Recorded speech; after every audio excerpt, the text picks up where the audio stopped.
అసలు public private partnership ఎందుకు sir? Medical కాలేజెస్లో దాని అవసరం ఏంటి? మనం పెట్టలేం కాబట్టి, ఆర్థిక పరిస్థితి బలహీనంగా ఉంది కాబట్టి అనే రీజన్స్ చెప్తున్నారు.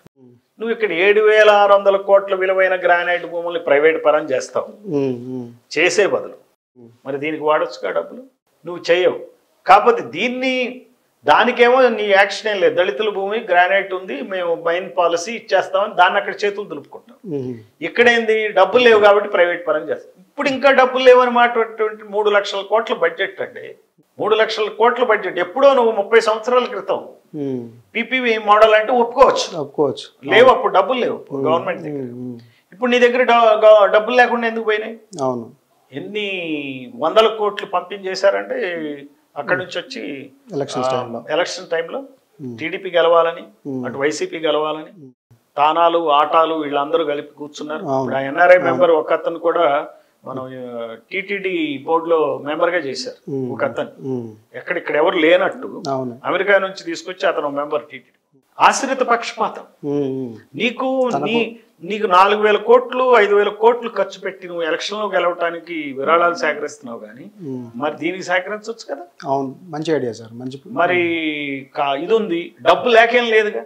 మరి వీళ్ళందరూ ఒక్కొక్కడు బ్రహ్మాండంగా లక్షల కోట్లు సంపాదిస్తున్నారు కదా ఒక్కొక్క పొలిటీషియన్. వాళ్ళు చేయొచ్చు కదా. అవును, 8,500 కోట్లు 2 సంవత్సరాలుగా ఫేజ్డ్ మేనర్ లో చేయొచ్చు. లేదా ఇంకో మార్గం ఉంది. తెలంగాణలో ఏం చేశారు? ల్యాండ్ లేదు, బిల్డింగ్ లేదు, బిల్డింగ్ లీజ్ తీసుకున్నారు. తీసుకుని కాలేజ్ స్టార్ట్ చేశారు, గవర్నమెంట్ ఫ్యాకల్టీ పెట్టేశారు, అక్కడ ఉన్న హాస్పిటల్ ని డిజిగ్నేట్ చేశారు. ఇక్కడ అన్ని హాస్పిటల్స్ 11 స్టార్ట్ అయినాయి కాలేజెస్. మరి ఆ తెలివన్నీ ఉండాలిగా. కానీ ఇక్కడ ఏంటంటే ప్రతిసారి కూడా మన వాళ్ళకి బెనిఫిట్ చేయాలని యాటిట్యూడ్. 17 ప్రాంతాల్లో 17 మందికి అప్పచెప్పాలా, 17 ఎమ్మెల్యే క్యాండిడేట్ల ఆధ్వర్యంలో, ఎంపీల క్యాండిడేట్ల ఆధ్వర్యంలో, పార్టీ వాళ్ళ ఆధ్వర్యంలో వెళితే వాడు ఒక్కొక్కడు సంవత్సరానికి 50 కోట్లు చొప్పున 5 సంవత్సరాలు 250 కోట్లు సంపాదించుకుంటే రేపు పొద్దున ఎలక్షన్స్ ఫండ్స్ వస్తాయని ఏంటంటే ఇది అంత చెప్తే ఏమన్నది చెప్పండి. వాళ్ళ మీద ప్రేమ ఉందనుకోండి నేను అన్ను. ఇది ఒక వే ఆఫ్ నెట్వర్కింగ్ అనమాట. మన వాళ్ళని గ్రిప్ లో పెట్టుకోవటం, వాళ్ళ ద్వారా రేపు క్యాండిడేట్స్ చేసుకోవటం, అక్కడ పార్కింగ్ పాయింట్స్ గా పెట్టుకోవటం. ఆ ఎలక్షన్ ఆ టైం వచ్చినప్పుడు ఏం తెలివి ఇది? ప్రజలకు పనికి వచ్చే తెలివి కాదు, మీకు పనికి వస్తుంది. డెమోక్రసీ అన్యాయం అవుతుంది ప్రజాస్వామ్యం ఈ రోజున. క్యాష్ ప్రజాస్వామ్యం అయింది. And the way you are doing it is very very unfair. So ఈ 17 కాలేజెస్ కూడా ప్రైవేట్ చేయొద్దు, గవర్నమెంట్ ఆధీనంలో ఉండాలా. బీసీ ఎస్సీ ఎస్టీ సీట్లని జనాభా దామాష పద్ధతిలో ఖచ్చితంగా వాళ్ళకి సీట్లు ఇవ్వాలి.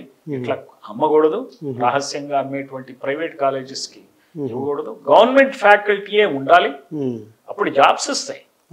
ఇంతమందికి ఒక్కొక్క కాలేజ్ అంటే 20,000 మందికి ఎంప్లాయ్మెంట్ వస్తుంది. 17 కాలేజెస్ అంటే మనకి దాదాపు 2.5 లక్షల ఎంప్లాయ్మెంట్ వస్తుంది. ఇప్పుడు ఎంప్లాయీస్ వాళ్ళు 200 మందే ఉంటారు, ఎవరో ప్రొఫెసర్స్ స్టాఫ్ 200 మంది. వీళ్ళకి అనుబంధంగా డయాగ్నోస్టిక్ ల్యాబ్స్ వస్తాయి, హాస్పిటల్స్ డెవలప్ అవుతాయి, వార్డ్ బాయ్స్ వస్తారు, ఆ ఏరియాలో టీ షాప్స్ వస్తాయి, ఎంతో మంది పేదలు బతుకుతారు, రెంటల్స్ వస్తాయి, స్టాండర్డ్ ఇంప్రూవ్ అవుతుంది. నువ్వు మెరిట్ ప్రకారం సీట్ ఇస్తానంటే స్టాండర్డ్ ఇంప్రూవ్ అవుతుంది. డబ్బులతో సీట్ ఇస్తానంటే స్టాండర్డ్ అవసరం లే, డబ్బు ఉంటే వాడికి సీట్ వస్తుంది. అందువల్ల ఈ కల్చర్ ని, డబ్బులతో సీట్ల కల్చర్ ని మొత్తాన్ని గనక మనం చేయకపోతే, డబ్బు ఉంటేనే నీకు విద్య దొరుకుతుంది అనేటువంటి కాన్సెప్ట్ ని గనక బ్రేక్ చేయకపోతే, ఈ దాదాపుగా మన జనాభా 60-70% ప్రజలు అనమాట ప్రతి రాష్ట్రంలో అన్యాయానికి గురైపోతారు, విద్యా స్థాయిలు దిగజారిపోతాయి. అందువల్ల అసలు ఫీజులు నార్మల్ గా ఉంటూనే ఎక్కడైనా సరే నియంత్రిస్తూనే వీళ్ళు చేయాల్సిన అవసరం ఉంది. అందుకని 17 మెడికల్ కాలేజెస్ పరంగా మేము యాజిటేషన్ టేకప్ చేస్తాం, ధర్నాలు చేస్తాం, ఖచ్చితంగా దీన్ని లీగల్ గా కూడా ఫైట్ చేస్తాం. అంటే మీరు కార్యాచరణ ఆల్రెడీ సిద్ధం చేశారా, లేకుంటే ఏ స్టేటస్ లో? ఇది టేకప్ చేస్తున్నాం. ఆల్రెడీ మదనపల్లిలో మా వైస్ ప్రెసిడెంట్ బందెల గౌతమ్ కుమార్ గారు ఉన్నారు, వాళ్ళు ధర్నా నిర్వహించారు, చెప్తా ఉన్నాం. So this is another programme. And what is the third programme sir? ఇప్పుడు ఇక్కడ మీ కింద చెప్పినట్టు వాళ్ళు దళితుల భూమి ప్రైవేట్ పరం, గవర్నమెంట్ కాలేజీలు ప్రైవేట్ పరం. ఒకసారి ఆ వైజాగ్ స్టీల్ ప్లాంట్ ఇష్యూ గురించి చెప్తారా? ఇది ఇంకా భయంకరమైన స్కాండల్. విశాఖ స్టీల్ ప్లాంట్ అది ప్రైవేట్ పరం చేయడానికి సిద్ధమైందట కేంద్ర ప్రభుత్వం ఇటు రాష్ట్రం. అంటే అది లాస్ట్ ఇయర్ నుంచే ఉంది కదా సార్, అది Vizag steel plant last 5-6 years నుంచి స్టీల్ ప్లాంట్ ని ప్రైవేటైజ్ చేయాలనేటువంటి కుట్ర జరుగుతుంది. దాని కుట్రలో భాగంగా ఇప్పుడు 2016లో 9,800 కోట్లు అప్పు, ఇప్పుడు అది 20,000 కోట్లు దాటిపోయింది. మీకు అప్పులు ఎక్కువైపోతే సిక్ ఇండస్ట్రీ అని చెప్పేసి డిక్లేర్ చేసి అమ్మేసేయచ్చు. ప్రభుత్వం ఇంత సమర్థులైనటువంటి చీఫ్ మినిస్టర్ ప్రైమ్ మినిస్టర్లు ఉన్నటువంటి ప్రభుత్వం, మీకు చెప్తారు కదా సమర్థులనే అంటారు కదా, వాళ్ళు సమర్థులైన అధికారులు ఇంజనీర్స్ ఉన్నటువంటి ఈ ప్రభుత్వాలు లాభంలోకి ఎందుకు తేలేకపోతున్నారు? అంటే మీరు నిర్వహించడం మీకు ఉద్యోగం ఇచ్చింది ఎందుకంటే ప్రైమ్ మినిస్టర్ ఉద్యోగం అయినా సీఎం ఉద్యోగం అయినా ఎందుకు ఇచ్చారు? సమర్థవంతంగా పనిచేయాలనేది, పంచడానిక ప్రజల కోసం పనిచేయడం. మీ టీమ్స్ పెట్టేసి సెక్రటరీలు పెట్టుకుని ఒక జీవోలు ఇచ్చి ఇండస్ట్రియల్ పాలసీలు ఇచ్చేసి సంతకాలు పెట్టేసి వాళ్ళు రిలీజ్ చేసి మీకు కావాల్సిన పర్మిట్ల కోసం సంతకాలుగా ఈ అధికారులు, లైసెన్సుల కోసం అధికారులు వీళ్ళేం పని చేయరా? పని తీసుకోరా? ఇప్పుడు మన chief minister, Andhra Pradesh chief minister general గా ఏం చెప్తారు, ఆయన ఎక్కడ సమస్య ఉంటే అక్కడికి వెళ్ళిపోతాడు కదా, పరిష్కారం చేస్తాడు అనే ప్రతీతి ఉంది కదా. ఇప్పుడు మన వరదలు వచ్చినాయి విజయవాడలో, ఆయన ఎక్కడున్నాడు? బస్సులోనే పడుకుని వరద సహాయ చర్యలు చేపట్టాడు. అంతకుముందు హుద్ వచ్చింది, బస్సులో పడుకునే సహాయ చర్యలు చేపట్టాడు. మరి వైజాగ్ లో కూర్చుని దీనికి కూడా సహాయ చర్యలు చేపట్టచ్చు కదా. అంటే ఏంటి సార్ సొల్యూషన్ ఉందంటారు సార్? అంటే వైజాగ్ స్టీల్ ప్లాంట్ ప్రైవేట్ పరం కాకుండా సేమ్ మళ్ళీ ప్రభుత్వం నడిపించే విధంగా ఏదైనా మార్గం ఉందంటారా? అంటే నష్టాల నుంచి లాభాలకు తెచ్చే ఏదైనా ప్రొసీజర్ కానీ ఏదైనా? అది లాభదాయకమైన యూనిటే, ఎక్సలెంట్ మెషినరీ ఉంది, ఆపరేషన్ టీమ్స్ టాప్ క్లాస్. ఆ విశాఖ స్టీల్ టాప్ క్లాస్ అన్నమాట. జనరల్ గా ఎవరు చెప్పినా విశాఖ స్టీల్ ఫస్ట్ ప్రిఫరెన్స్ ఇస్తారు. కన్స్ట్రక్షన్ ఇండస్ట్రీ మొత్తం విశాఖ స్టీల్ అంటారు. అంటే మరి లోపం లేనట్టేగా. అవును, ఆపరేషన్స్ లో లోపం లేదు. ఇక్కడ లోపం ఎక్కడుంది? సిఎండిని అపాయింట్ చేయటంలో. ఎప్పటికప్పుడు సరైన మెజర్స్ ప్రభుత్వ స్థాయిలో, ఒక స్టీల్ సెక్రటరీ స్థాయిలో లేకపోతే స్టీల్ మినిస్టర్ స్థాయిలో చర్యలు తీసుకోవటంలో, వాళ్ళు చర్యలు తీసుకోనప్పుడు సీఎం స్థాయిలో దాన్ని ఎన్ష్యూర్ చేయాల్సినటువంటి పరిస్థితి ఉంది. ఈ విశాఖ స్టీల్ ప్లాంట్ కి 25,000 కోట్ల అప్పులు ఉన్నాయి అనుకోండి. టాటా స్టీల్ కి 80,000 కోట్ల పైన అప్పులు ఉన్నాయి. ఏ జిందాల్ అయితే తీసుకుందామని ట్రై చేస్తున్నాడు, వాళ్ళ పరిశ్రమలు జిందాల్ ఒకటి ఉంది, జేఎస్డబ్ల్యూ ఒకటి ఉంది, 40,000 కోట్ల పైన అప్పులు ఉన్నాయి. అంటే 40 + 40 80,000 కోట్ల అప్పులు, రూపాయల అప్పులు. అట్లా డిఫరెంట్ కంపెనీస్ కి సెయిల్ ఉంది, అగైన్ గవర్నమెంట్ సంస్థ, దానికి 40,000 కోట్ల పైగా అప్పులు ఉన్నాయి. అప్పులు లేని వ్యాపారాలు ఉండవు. ఎవరైనా అప్పులు, కొంత అప్పు ఉంటేనే వ్యాపారం చేస్తాడు. ఎనీబడి, ఒక రియల్ ఎస్టేట్ మ్యాన్ కూడా అప్పు ఉంటాయి, కొంత అప్పు పోర్షన్ ఎప్పుడు ఉంటుంది. 50-50 పెడతాడా ఎంత అనేది వేరే లెక్క. ఈ విశాఖ స్టీల్ ప్లాంట్ డివిడెండ్ రూపంలో గవర్నమెంట్ ఎంతైతే పెట్టుబడి పెట్టింది అది కట్టేసింది. 5,000 కోట్ల రూపాయలు కట్టేశారు. ట్యాక్స్లు కట్టేశారు. ట్యాక్స్ ఎగ్జంప్షన్స్ వీళ్ళకి ఎవరు? గవర్నమెంట్ సంస్థలకు ఎవరు? మన దగ్గర ఏపీఎస్ఆర్టీసీ ఉంటుంది కదా, రోడ్ ట్రాన్స్పోర్ట్ గా, మాకు ట్రాన్స్పోర్ట్ ట్యాక్స్ ఎగ్జంప్షన్ ఎవరు? ఆ Kesineni travels, JC brothers travels వాళ్ళు ఎగ్గొడతారు, సప్రెస్ చేస్తారు. బయట వాళ్ళకి అందరికి అవినీతి ఉంటది, లేదా ట్యాక్స్ ఎగ్జంప్షన్ రైట్ ఆఫ్ చేస్తారు.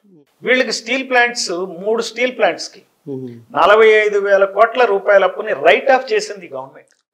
ఓకే, ఏ స్టీల్ ప్లాంట్స్ సార్?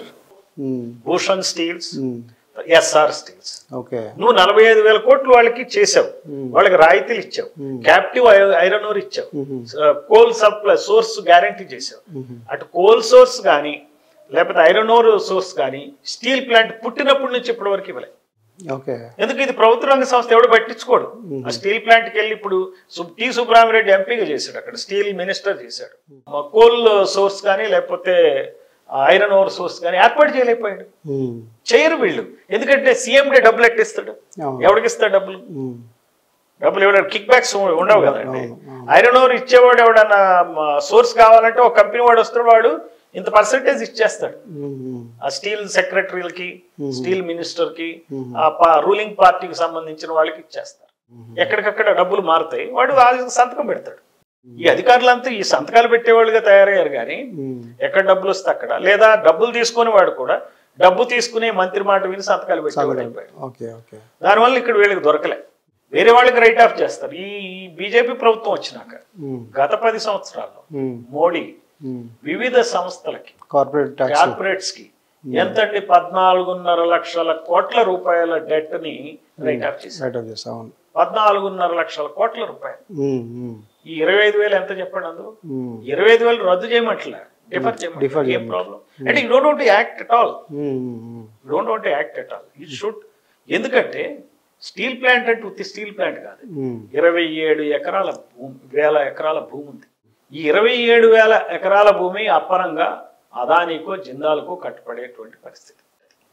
కేవలం 30,000 కోట్లకో 40,000 కోట్లకో అమ్మేటువంటి ప్రయత్నాలు జరుగుతాయి. ఇప్పటికే అదాని తన సంపద 10 లక్షల కోట్లు, ఇది రాగానే 14 లక్షల కోట్లు అయింది. వెంటనే హీ విల్ సర్పాస్ అంబానీ. ఇదే జిందాల్, సజ్జన్ జిందాల్ గ్రూప్ ఉంది, వాళ్ళది ఇప్పుడు 4 లక్షల కోట్ల సంపద ఉంది. ఇది రాగానే 8 లక్షల కోట్లు. నంబర్ 3, నంబర్ 4 అయిపోతుంది. వీళ్ళకి ఇదే పని అనమాట, ఎక్వైరింగ్ అసెట్స్.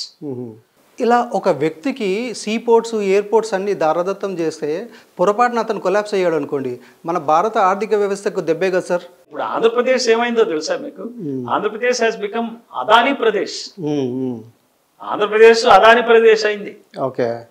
2014 నుంచి జరిగిన పరిణామాలు కనుక మీరు చూస్తే, కొత్తగా రాష్ట్రం డివైడ్ అయినాక వచ్చింది చూస్తే, కృష్ణపట్నం పోర్ట్ అని ఉందండి. అవును, అది వాళ్ళకి ఒక కమ్మాయన దాన్ని ఏదో మొత్తం 10,000 ఎకరాలు పోగు చేసి, తనకు ఆ ఫీల్డ్ లో అనుభవం ఉంది కాబట్టి ఆ పోర్ట్ చేశాడు. అది ఎప్పటి నుంచో పెండింగ్ ఉన్న ప్రాజెక్ట్. నేను 95 నుంచి చూస్తున్నా. చాలా మంది కృష్ణపట్నం పోర్ట్, నేను అక్కడ ఎస్పీగా చేశాను. సో నాట్కో వాళ్ళు ట్రై చేశారు, నాన్ని గ్రూప్ ట్రై చేశారు, ఏవో రకరకాలుగా జరుగుతూ ఉంటాయి, కాలే. సో 95 నుంచి కాకపోతే దాదాపుగా మీకు 10-15 సంవత్సరాల తర్వాత ఈయన టేకప్ చేశాడు. టేకప్ చేసి 10,000 ఎకరాలు గవర్నమెంట్ ప్రొక్యూర్ చేసింది, ఇచ్చింది, బ్రహ్మాండంగా డెవలప్ అయింది. సో జగన్మోహన్ రెడ్డికి ఈయనకి ఏవో తేడాలు ఉన్నాయి, లావాదేవీలు తేడాలే అందులో. జగన్మోహన్ రెడ్డి ప్రభుత్వం రాగానే అదాని దాన్ని టేక్ ఓవర్ చేసుకున్నాడు. ఇదే విశాఖపట్నంలో స్టీల్ ప్లాంట్ కి సంబంధించిన 2,000 ఎకరాల భూమి గంగవరం పోర్టుకి ఇచ్చారు. ఆ గంగవరం పోర్టు ఆయన రాజు గారు బాగా దాన్ని తయారు చేశాడు, మంచి లాభాలకు వచ్చింది. దాన్ని కూడా అదానికి చెప్పేసి ఈ రోజున ఒక్కొక్కటి కనీసం 5 కోట్ల ఎకరం ఉంటే 10,000 కోట్లు. ఈ 10,000 కోట్ల విలువైన భూమిని 600 కోట్లకి అప్పు చెప్పేశారు. మరి డబ్బులు లేవు నా దగ్గర, ఏమి లేవు, ఏం చేస్తానే చేయటువంటి దారాదత్తం చేసినట్టే కదా. సరే, ఆయన రాజుగారికి ఆయన వాటాకి ఆయన డబ్బులు వచ్చేసినాయి. అదానికి చాలా చీప్ 6,000 కోట్లకే దొరికింది. అది దొరికినాక దాన్ని బేస్ చేసుకున్న స్టీల్ ప్లాంట్ కూడా అదాని చేతుల్లోకి వస్తాయి. 27,000 ఎకరాలు వస్తుంది. దాన్ని బేస్ చేసుకుని గవర్నమెంట్ సీ పోర్ట్ ఉంది, దాన్ని నిర్వీర్యం చేస్తే దాన్ని కూడా అమ్మేసేస్తాయి. మొత్తం తీరం అంతా వాళ్ళ చేతుల్లో. బట్ అలా ప్రైవేట్ వ్యక్తి చేతులకి ఓ తీరం వెళ్ళిపోతే ప్రమాదం కదా అంటున్నాను సార్ నేను. అసలు ముందు మీరేమో బయట నుంచే ప్రమాదాన్ని చూస్తున్నారు. ప్రమాదమే కాదనేది లేదు. దానికి ఏమో మెజర్స్ చెప్తారు, చెక్స్ అండ్ బ్యాలెన్సెస్ అంటారు. సరే, మనం దాన్ని వద్దాం. నేను అనేది ఏంటంటే అసలు ఈ అమ్ముడు ఏంది అంట. అవును, ఇప్పుడు అదానికి డేటా సెంటర్ కి చంద్రబాబు నాయుడు 2019లో అదాని, గౌతమ్ అదానీను చంద్రబాబు కలిపి డేటా సెంటర్ కి శంకుస్థాపన చేశారు. ఆ రోజు 60 ఎకరాలు ఇచ్చాడు చంద్రబాబు. దాన్ని ఏం చేశారు, జగన్మోహన్ రెడ్డి ప్రభుత్వం రాగానే రద్దు చేశాడు.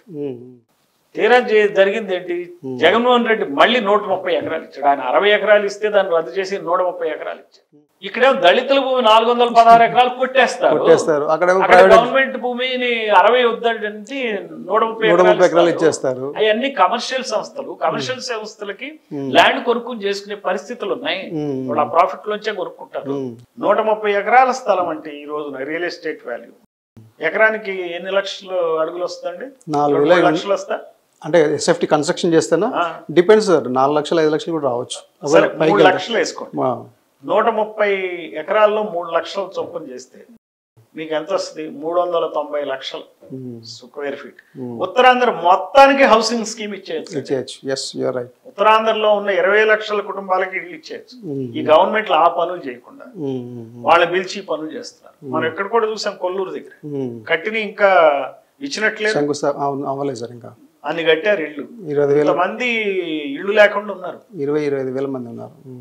ఈ సందర్భంగా నేను ఇంకో మాట చెప్పదలుచుకున్నాను. ఓకే. ఈ నాయకులు ఎవరైతే ఉన్నారో రెండు ప్రధాన కులానికి చెందినటువంటి నాయకులు చేస్తున్నటువంటి అక్రమ చర్యల వల్ల కులంలోని వాళ్ళందరికీ చెడ్డ పేరు వస్తుంది. అందుకని కులంలోని ఉన్న మిగిలిన వాళ్ళందరూ కూడా దీన్ని గమనించాలి.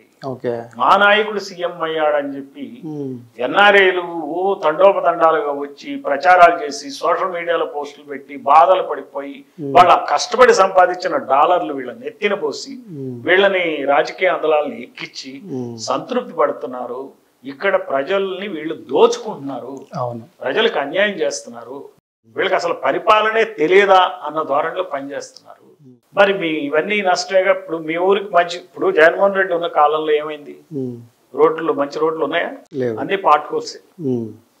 రేపొద్దున ఈ దళితుల్ని 416 ఎకరాలను గుంజుకుని 120 కుటుంబాలని వీధిని పడేస్తే మరి ఆ చుట్టుపక్కల ఉన్న ఎమ్మెల్యే ఎవరున్నారు? కమ్మవర్గానికి చెందినటువంటి పత్తిపాటి పుల్లారావు. ఎంపీ ఎవరున్నారు? కమ్మవర్గానికి చెందినటువంటి లావు కృష్ణదేవరాయలు. ఆ పక్కనే గుంటూరులో పెమ్మసాని చంద్రశేఖర్ అనే అమ్మాయి ఉన్నాడు. అందరూ మీరు పాలిస్తున్నారనే మీరు అనుకుంటున్నారు, మీ కమ్మజనులు కూడా అనుకుంటున్నారు. మరి దళితులకి మీ మీద కోపం రాదా? బాధపడరా? వీళ్ళ వల్ల మాకు నష్టం జరిగిందని. దానివల్ల మరి మీకు ఇప్పుడు కాదండి చైతన్య రాట ప్రజల్లో? రిబెల్ గారా? వ్యతిరేకించరా? గొడవ చేయరా? మిమ్మల్ని చెడ్డగా అనుకోరా?